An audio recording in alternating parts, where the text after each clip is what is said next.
dans les paradoxes qu'il y a, c'est que d'un côté, on prône une décentralisation, mais moi, je pense qu'il y a quand même eu un changement de cap, et notamment depuis 2010, où en fait, on a une recentralisation par les moyens. Ça a été dénoncé un peu par Jean-Louis Blénet.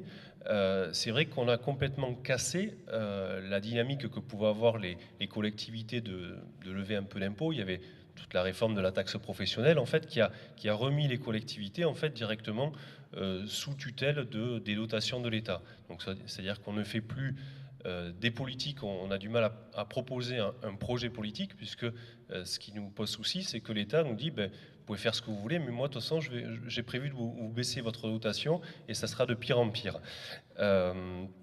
Donc là, il y a quand même un vrai souci démocratique, et la question qui est posée aujourd'hui autour de cette réforme territoriale, je pense que Éric Andrieux posait bien quand même les enjeux qu'on a. C'est vrai que je pense qu'il y a quand même des soucis de démocratie. On voit qu'il y a une cassure qui se fait entre les citoyens et les politiques.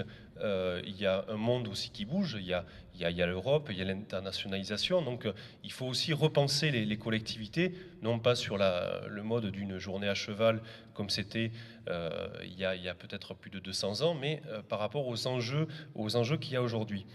Et ce qui est proposé dans la réforme, à la limite, c'est presque la pire des approches avec on ne parle pas du projet, mais on a des cartes. Donc effectivement, il y a des présidents de région qui se sont un peu empaillés. Chacun défend sa région. Donc ça a mené du conflit, alors que ce qui aurait plutôt été plutôt nécessaire, c'est voilà, de travailler à la base. Quel est le projet qu'on veut faire sur un territoire? Et puis, on a beaucoup axé, c'est vrai, sur la question de la fusion des départements et des régions. Alors, je suis tout à fait en phase avec ce que propose Gérard, c'est-à-dire non pas de supprimer directement les départements, mais de sortir par le haut, c'est-à-dire que oui, je pense qu'il y a besoin d'avoir des élus de proximité, oui, il y a besoin d'avoir une mutualisation au niveau régional, et donc pourquoi pas partir sur justement une notion de double chambre, une chambre des citoyens et puis une chambre des territoires. C'est ce qui existe en Allemagne, ce qui existe dans d'autres régions d'Europe. Ce qui n'est pas du tout évoqué, c'est les doublons qui peuvent exister avec l'État.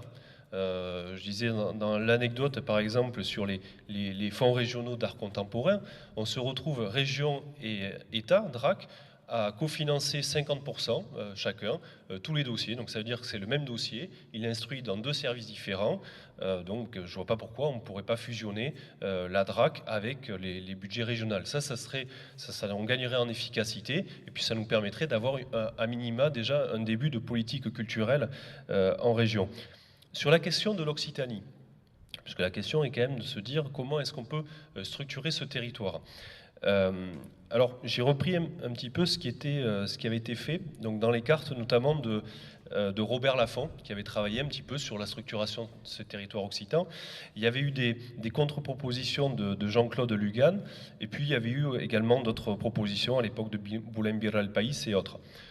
Sur la partie sud de l'Occitanie, alors c'est vrai que Lafont au début était des fois sur un découpage en deux grands morceaux, en fait, une grosse partie ouest, une grosse partie est, mais ce qui était quand même le plus souvent cité, c'était le découpage en trois parties, donc ce qu'on a à peu près, mais avec une Aquitaine peut-être augmentée. Hein. Il faudrait effectivement sur des territoires comme la Bigorre ou le Gers, et puis quelques territoires proches de Provence qu'il faudrait peut-être rebasculer, mais on avait cette logique d'un axe Languedoc. Le dernier point que je voulais dire, c'est vrai que du coup, c'est peut-être le bon moment de se dire, bon, qu'est-ce qu'on souhaite faire?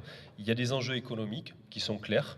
Hein, quelles sont les entreprises de demain, comment on veut développer. Il y a pas mal de chercheurs, notamment, qui font le lien entre un territoire cohérent, c'est-à-dire où les gens sont contents de vivre sur un territoire, quelque part, ils ont une identité, une fierté.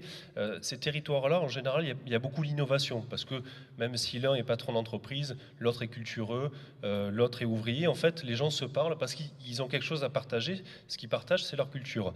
Et ça, c'est en opposition connexion avec des territoires déculturés, des banlieues, des anciens territoires colonisés, où effectivement il n'y a que des stratégies individualistes, où du coup les gens s'en sortent pas, et leur seule façon quelque part de survie, c'est de taper sur celui qui leur donne de l'argent. Donc on est beaucoup moins sur une logique de développement intégré, endogène, comme on dit aujourd'hui, mais sur une stratégie de défense. Donc ça, je pense que c'est important, le lien culture-économie, à mon avis, c'est fondamental. Les autres enjeux, bien sûr, il y a la notion de coopération. On n'a pas entendu la fusion des régions pour qu'on puisse travailler ensemble. On a monté un office public de la langue occitane, aujourd'hui uniquement qu'avec Aquitaine, Midi-Pyrénées, mais le Languedoc, le Limousin et Rhône-Alpes sont prêts à venir travailler avec nous. Le dernier point, c'est l'enjeu démocratique, et je pense que c'est le plus important. La consultation des gens. Moi, je trouve ce qui a bougé quand même récemment en Europe, et ce qui marque cette année, c'est deux consultations nouvelles, une qui s'est déroulée en Écosse et une autre qui va se dérouler en Catalogne. Alors, si demain, bien sûr, on poserait peut-être pas la question est-ce que le Languedoc doit être indépendant ou pas, mais moi je pense qu'il faut saluer quand même ce courage politique de dire oui, j'ai un projet sur un territoire et je le mets en débat, je vais consulter la population. Je pense qu'il y a des vraies leçons de démocratie qui sont données, en tout cas que ce soit en Écosse ou en Catalogne. Et donc, moi ce que je pourrais inviter, c'est que peut-être que nous en tant qu'élus aussi occitans, au-delà d'occitanisme et occitans, on puisse travailler aussi avec notre territoire, nos citoyens, de se confronter avec eux et de voir aussi qu'est-ce qu'on peut créer ensemble. Merci.